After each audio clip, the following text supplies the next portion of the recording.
Brought to you by Agilus Diagnostics. Health test की बात आती है तो मैं भरोसा करता हूँ India largest diagnostics company Agilus diagnostics. खुद को टेस्ट करते रहो। अगर मुझे आप दिल्ली की शिक्षा क्रांति के जनक का खिताब दे रहे हैं तो मुझे भी इसमें संकोच नहीं है कि दिल्ली की शिक्षा क्रांति की आवाज आप भी हैं।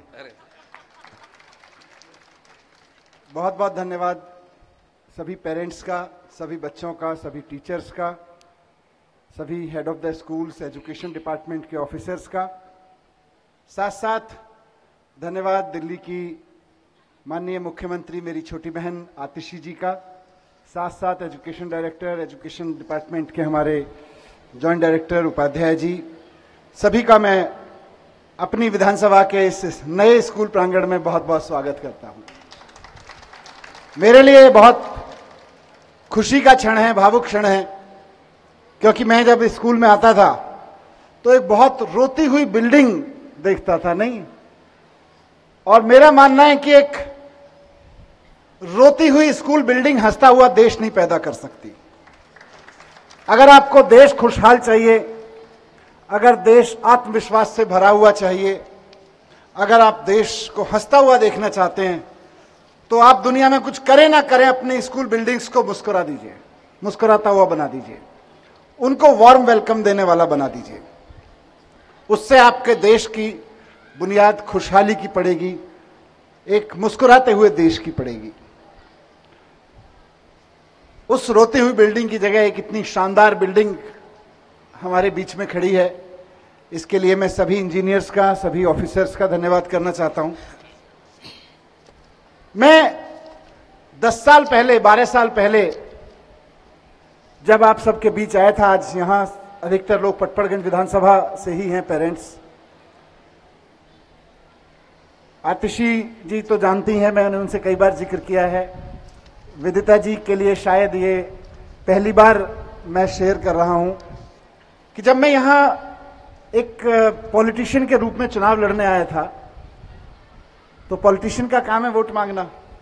मैं वोट मांगते हुए लोगों से कहते हुए कि भाई हमारी पार्टी बनी है, नहीं नहीं हम लोग चुनाव लड़ रहे हैं, वोट देना।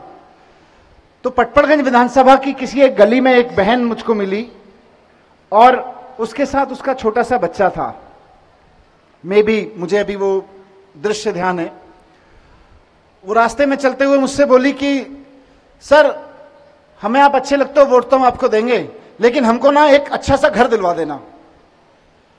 अब मैं नया नया पॉलिटिशियन, मेरे को आइडिया नहीं यार अब ऐसे कैसे। मैं रास्ते में चलती हुई एक लेडी कमिट कर रही है। कोई घिसा हुआ नेता होता तो कहता हाँ बहन चिंता मत कर, घर क्या तेरे को तो कोठी दिला दूंगा मैं।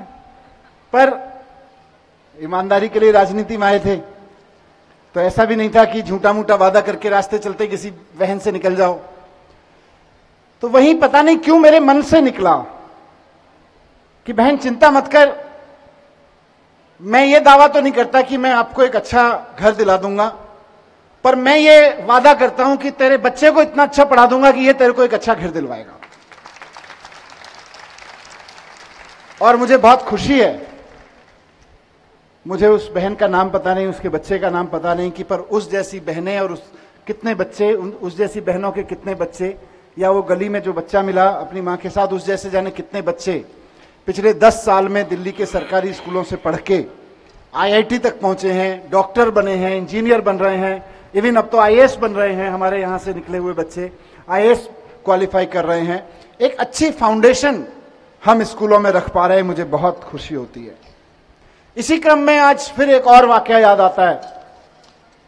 मैं और आतिशी जी उस वक्त नरेला विधानसभा के किसी स्कूल में गए हुए थे, और जैसा हमारे भाव हैं हम सब जानते हैं, हम बच्चों से कहते ही हैं, कोई बच्चा आके विश करता है, हम उसको कुछ बात करते हैं, फिर उससे कहते हैं बेटा अच्छे से पढ़ना, तुम देश का भविष्य हो।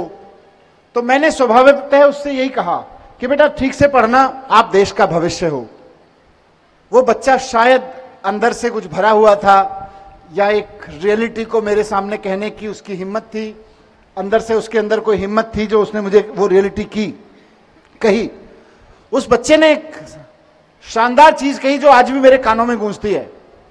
उस बच्चे ने कहा, वैसे ही मैंने उसको कहा कि आप देश का भविष्य हो बेटा, ठीक से पढ़ना, तो मुझको बोला सर हम थोड़े ही देश का भविष्य हैं, देश का भविष्य तो प्राइवेट स्कूलों में पढ़ता है, हम तो सरकारी स्कूलों के बच्चे हैं। नरेला विधानसभा में वो बैठ के मुझे बच्चा एक सबक दे गया। मुझे लगा अगर देश का भविष्य ठीक करना है तो सरकारी स्कूलों पे काम करना पड़ेगा। सरकारी स्कूलों को ऊपर उठाए बिना देश का भविष्य नहीं हो सकता, सुधर सकता।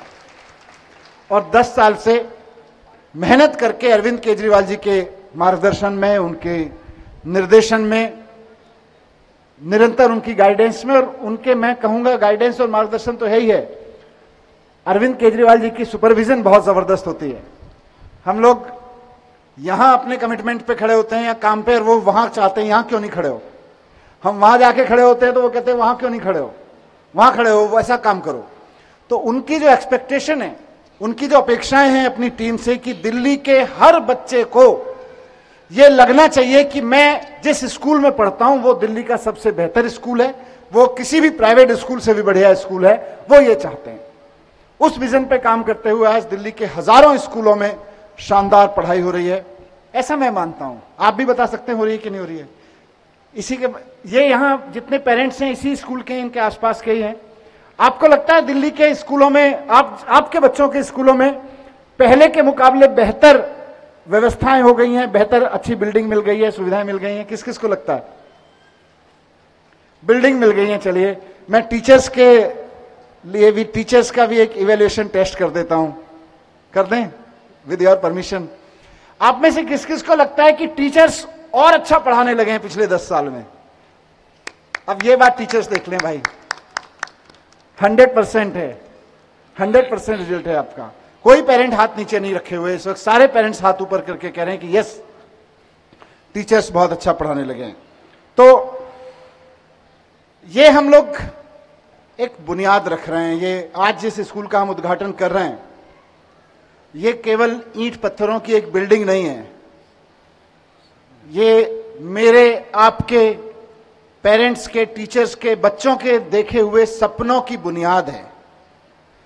आज हम सपनों का उद्घाटन कर रहे हैं कि आइए एक ऐसी जगह बनाते हैं जिसको कहेंगे स्कूल, जिसको कहेंगे क्लास, लेकिन वो सपने देखने की जगह होगी, वो सपनों को सच करने की जगह होगी, सपनों की उड़ान भरने की जगह होगी।